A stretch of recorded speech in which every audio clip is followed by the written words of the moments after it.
بسم الله الرحمن الرحيم ألف لام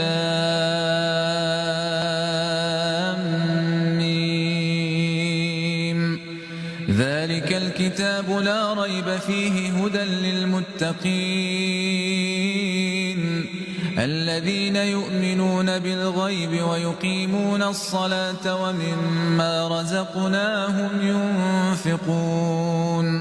والذين يؤمنون بما أنزل إليك وما أنزل من قبلك وبالآخرة هم يوقنون أولئك على هدى من ربهم وأولئك هم المفلحون إن الذين كفروا سواء